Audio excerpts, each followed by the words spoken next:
a frozen island closer to the North Pole than to any city, a single decision is about to determine which animals make it through this winter and which do not. In the time ahead, you will discover how a herd of Ice Age survivors uses horns and unity to outlast some of the most patient hunters on Earth. And why even a flawless approach rarely ends in a kill. Muskoxen have defended themselves this way for thousands of years.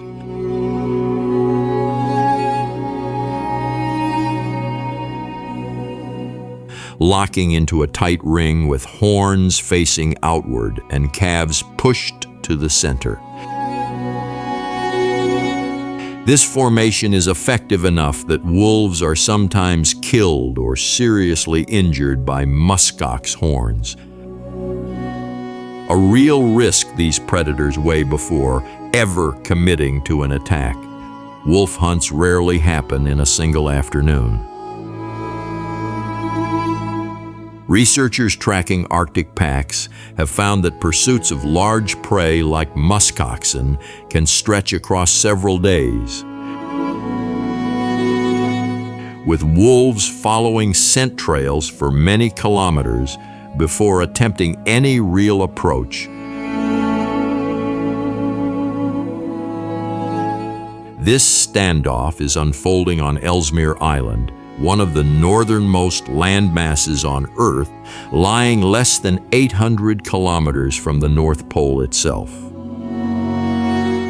For weeks each winter, the sun barely climbs above the horizon here, leaving animals to survive in near-constant twilight and temperatures that can fall below -40.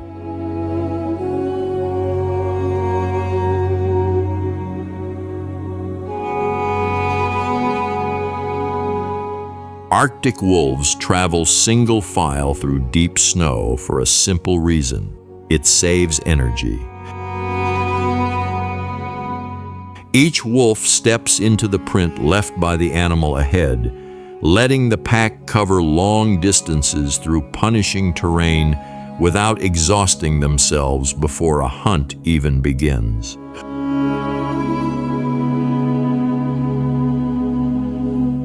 A wolf's sense of smell is one of the most powerful in the animal kingdom.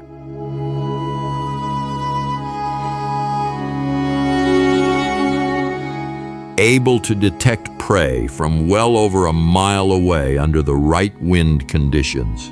This ability lets a pack locate a herd long before any visual contact is made, to find food beneath the snow.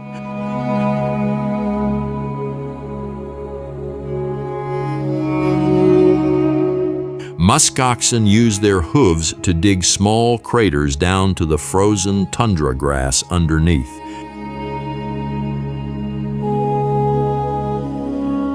A behavior biologists call cratering. In the depths of Arctic winter,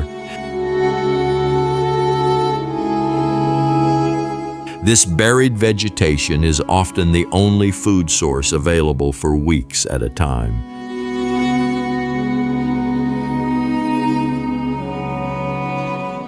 Beneath their long guard hairs, muskoxen grow an extraordinarily fine undercoat called kiviute.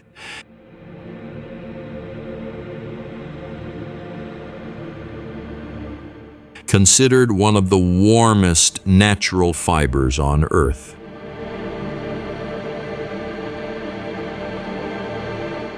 It is roughly 8 times warmer than sheep's wool by weight, part of why these animals endure conditions that would kill most other mammals. Wolves spreading into a wide crescent before an approach is a deliberate strategy, not chance.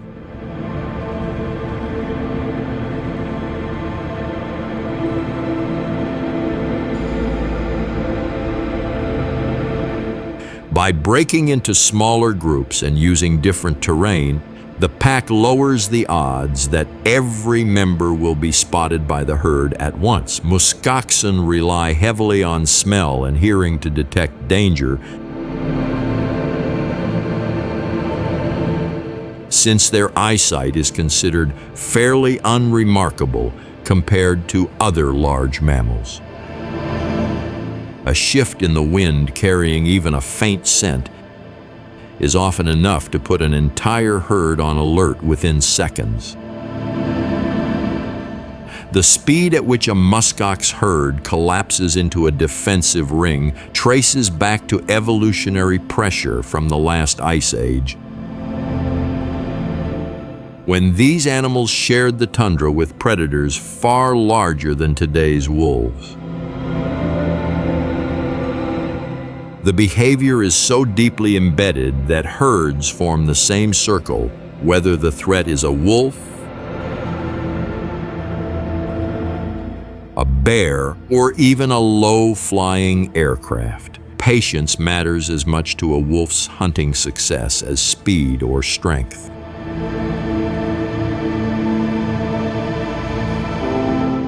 Wild wolves attempting to bring down large, well-defended prey succeed only a small fraction of the time. And a pack that rushes a tight, alert herd risks injury far more than it gains a kill. An adult muskox bull can weigh close to 400 kilograms, with horns capable of fracturing a wolf's skull or spine in a single strike. This is why even a hungry, experienced pack will often choose to wait rather than test a bull standing his ground. Within a wolf pack, it is usually the breeding pair, sometimes still called the alpha pair,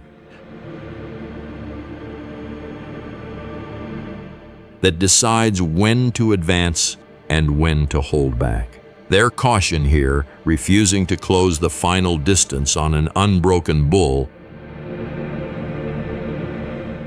reflects experience that keeps the rest of the pack alive. Wolves hunting muskoxen often probe a herd from multiple directions at once, searching for a single animal that breaks from the group,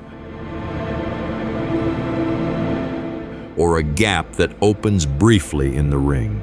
A herd that holds its formation as tightly as this one offers the pack almost nothing to exploit.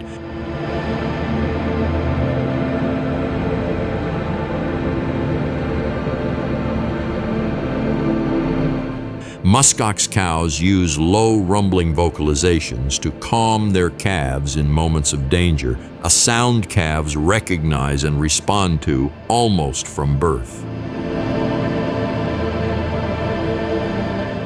This quiet communication helps keep young animals still and hidden at the center of the herd, far safer there than at its edges. When an approach fails to create an opening,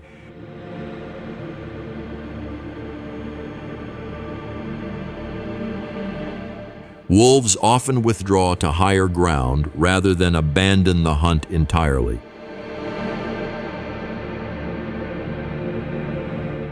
Some recorded pursuits of muskox herds in the high Arctic have lasted several days.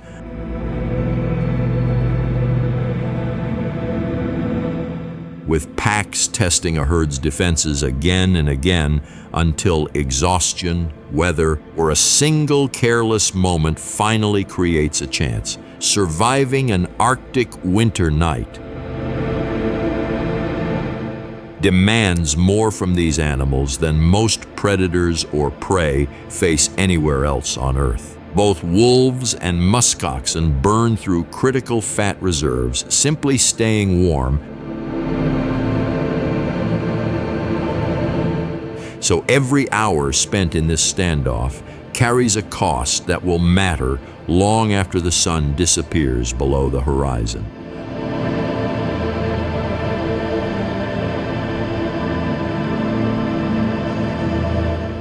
Arctic temperatures during a clear winter night can plunge past minus 40 degrees Celsius, cold severe enough to kill an unprotected animal within hours.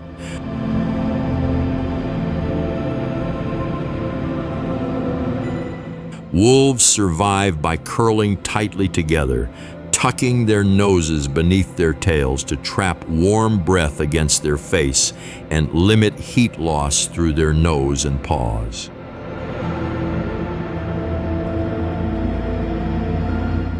Muskoxen conserve body heat by standing in dense huddles through the night.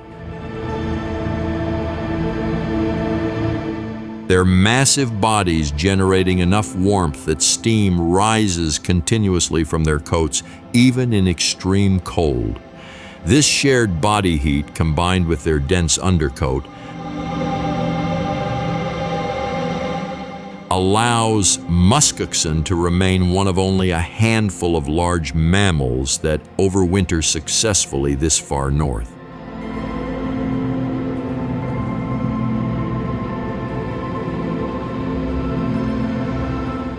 Communication inside a wolf pack relies heavily on posture and subtle visual cues rather than sound, since vocal signals can travel too far and alert prey from a distance.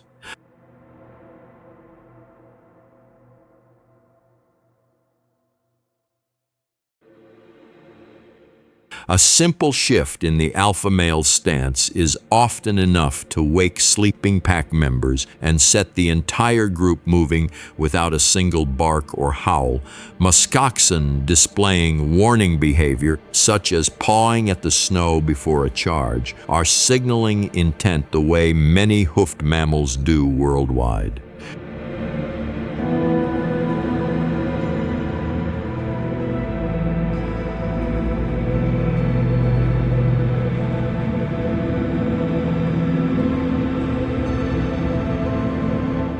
Researchers studying muskox defense have found that bulls positioning themselves slightly ahead of the herd's main ring is a deliberate tactic, absorbing the first contact so the rest of the group stays protected.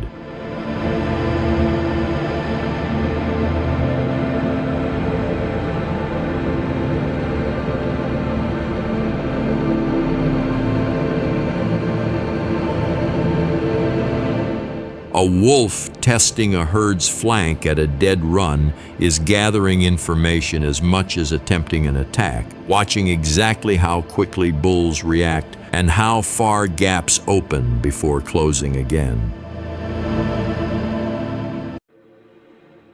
This reconnaissance, repeated across multiple failed rushes, slowly builds a picture of where a herd's defense is strongest and where it might eventually weaken.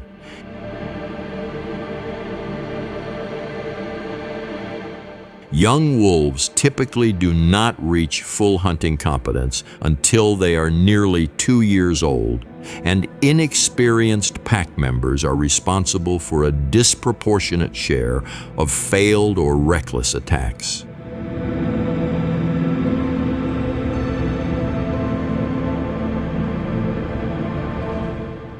Acting without a clear opening, as happened here, is one of the most common ways young wolves are injured during encounters with large, well-armed prey. A muskox horn strike carries enormous force, capable of breaking bone or causing severe internal injury, even through a glancing hit.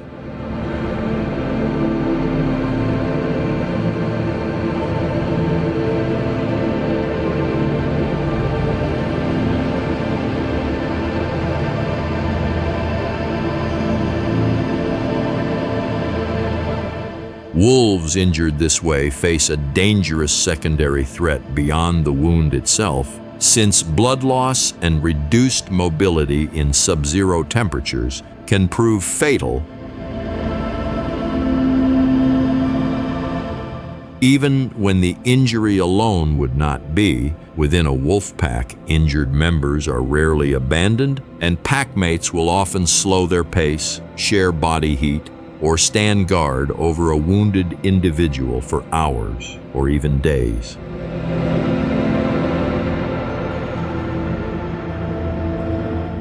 This investment makes sense in evolutionary terms, since a pack typically numbers only 6 to 10 animals.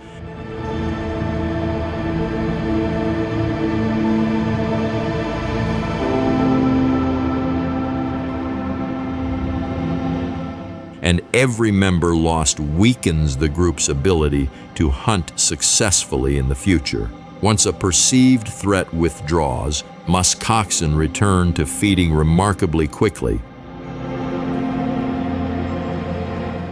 since the energy cost of remaining in a defensive posture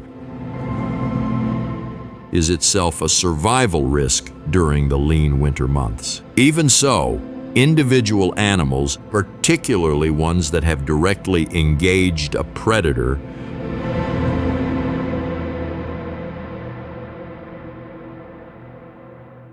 often remain visibly more alert than the rest of the herd for an extended period afterward.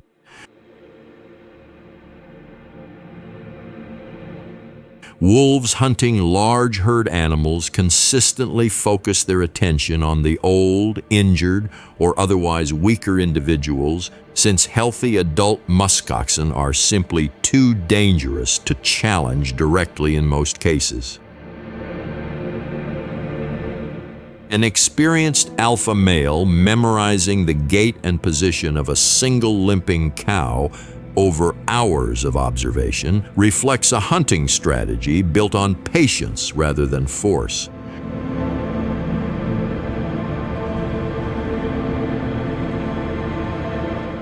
Wolf packs frequently shadow a herd for extended periods without attacking at all, sometimes following the same group of prey animals for several days while watching for exactly this kind of opportunity.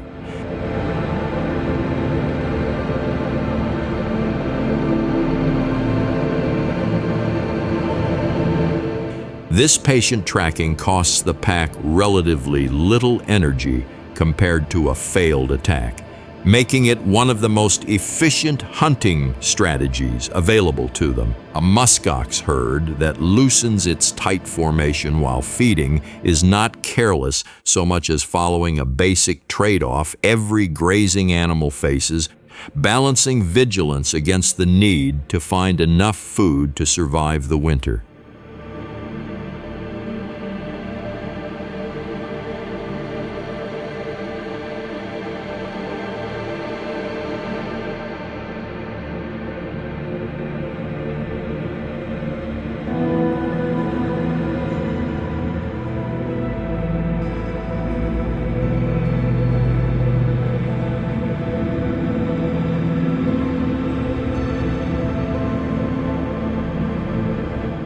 An individual that drifts even a short distance from the herd, as happened here, gives up a measurable amount of the protection that formation provides, sliding into smaller hunting groups that approach from different directions.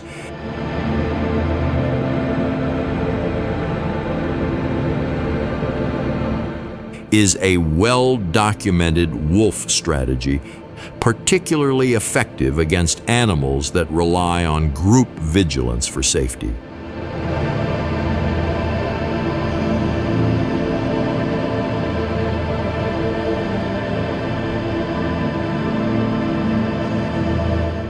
By dividing a herd's attention between two separate threats, a pack increases the odds that at least one isolated animal will be missed by the herd's collective warning system.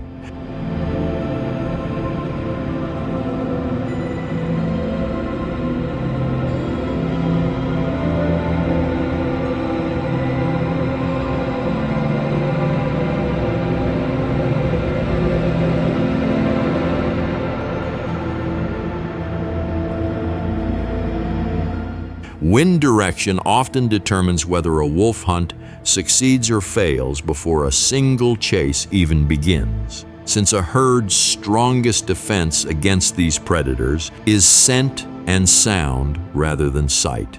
A shift in airflow that carries a pack's scent away from grazing animals, even briefly, can be the deciding factor in whether wolves close the final critical distance undetected. The early warning system within a muskox herd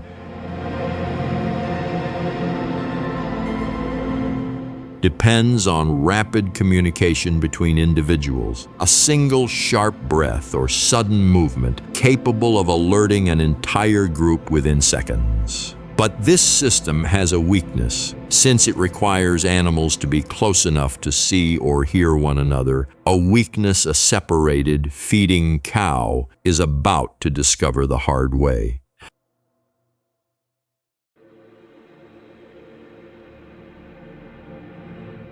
A muskox cornered with no escape route will often back toward a natural barrier like a steep bank or rock face, instinctively reducing the directions from which a predator can strike.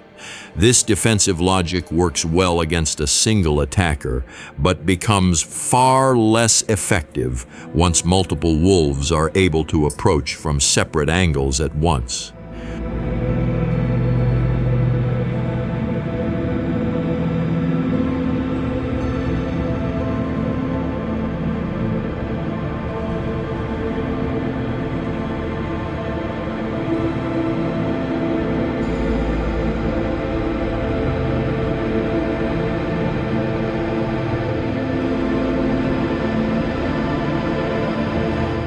Wolves hunting in coordinated pairs or trios will frequently use one animal to draw a target's attention, while another exploits the resulting blind spot, a strategy biologists have documented across wolf populations hunting everything from elk to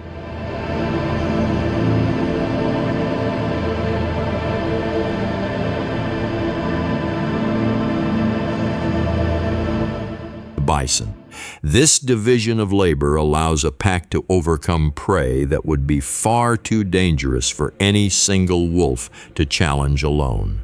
Age and old injury compound quickly in large herbivores living in extreme cold, since reduced mobility means more energy spent simply staying upright on ice and packed snow. A muskox already favoring one leg, as this cow was, loses balance and reaction speed at exactly the moments when both matter most.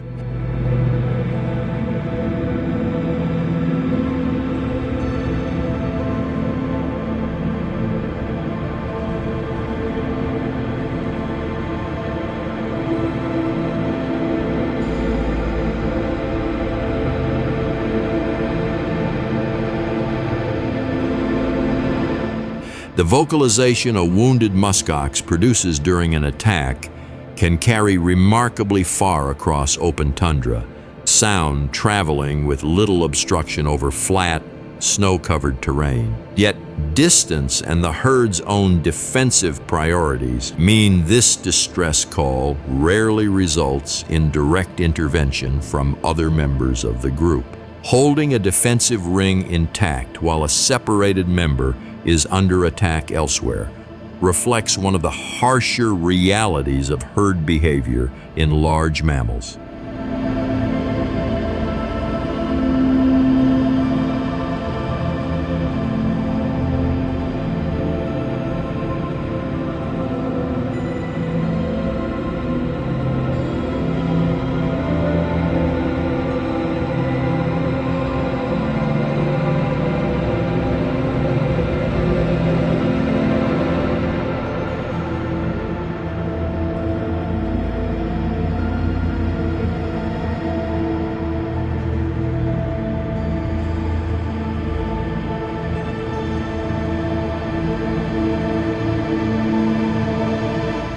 The instinct that protects the group as a whole, keeping calves and healthy adults shielded at the center, offers no mechanism for rescuing an individual who has already become isolated.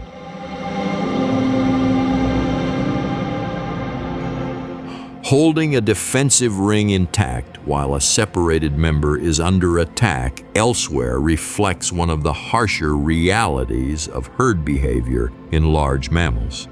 The instinct that protects the group as a whole, keeping calves and healthy adults shielded at the center, offers no mechanism for rescuing an individual who has already become isolated. A muskox's horns are formidable against a head-on charge, but become far less useful once a predator gains a grip from the side or rear. Wolves exploit this vulnerability deliberately, working in rotation specifically to expose a target's flank or hindquarters rather than risk a direct confrontation with the horns.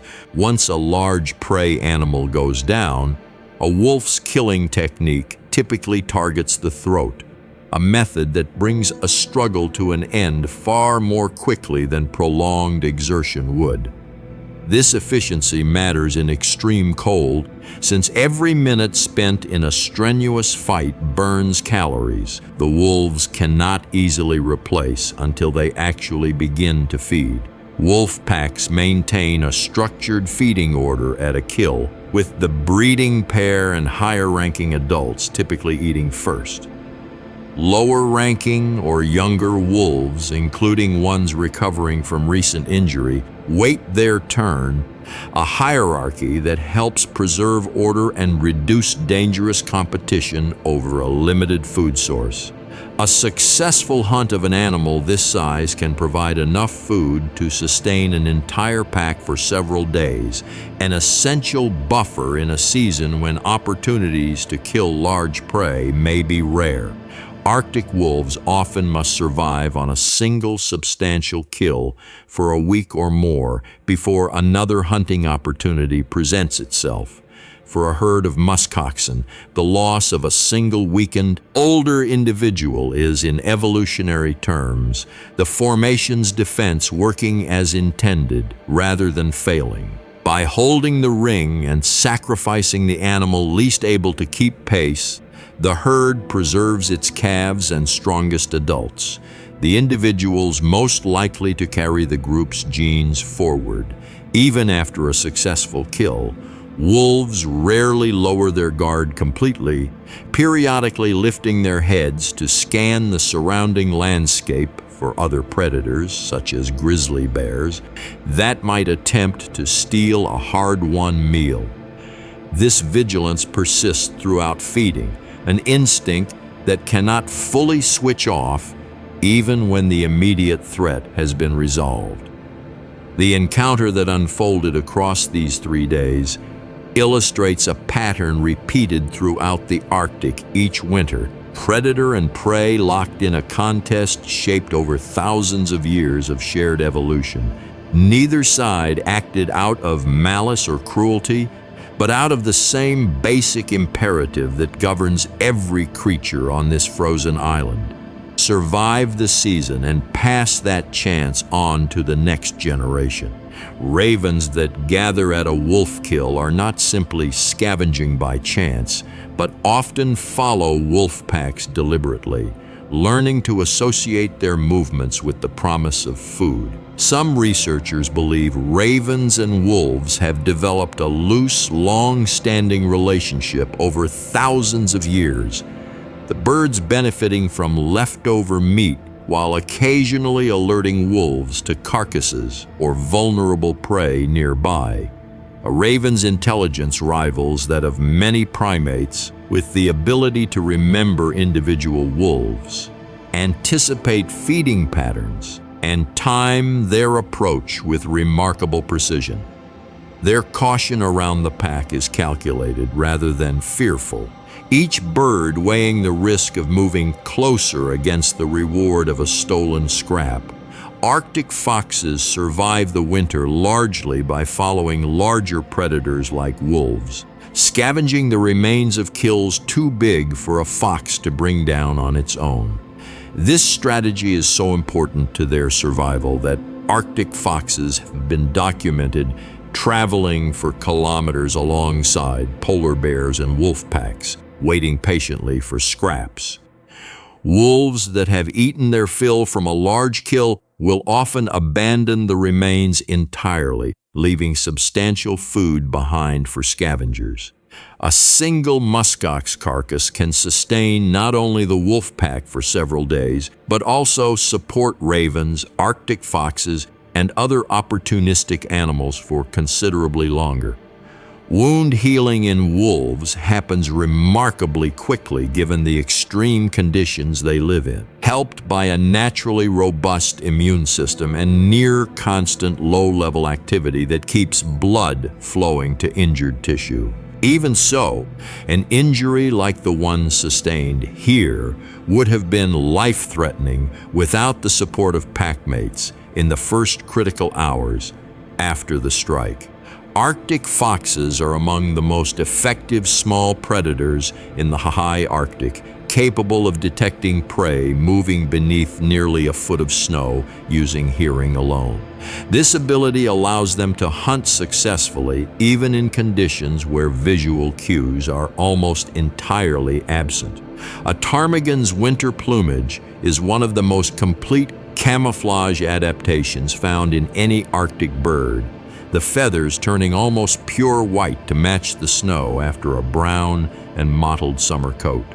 Despite this disguise, ptarmigan remain a primary food source for foxes, owls, and several other Arctic predators throughout the coldest months. Social grooming between wolves serves a purpose far beyond simple hygiene, reinforcing bonds within the pack and reducing tension between individuals who must cooperate closely to survive. Packs with stronger social bonds have been observed coordinating more effectively during hunts, suggesting these quieter moments directly support the pack's success when chasing dangerous prey. Muskox calves begin practicing defensive head-butting behavior within their first few months of life, long before their horns have fully developed. This early play is a critical part of their development, building the coordination and instinct they will depend on as adults facing real threats from predators like the pack that hunted their herd. A wolf pack's hierarchy extends even into moments of play, with younger or recovering members often easing back into physical activity gradually as older wolves set the pace. This gentle reintegration allows injured animals like the young wolf here to test their strength without risking further damage to a healing wound. Wolves do not hunt continuously, and most packs experience long stretches of rest between major hunts, particularly after a kill substantial enough to provide several days of food.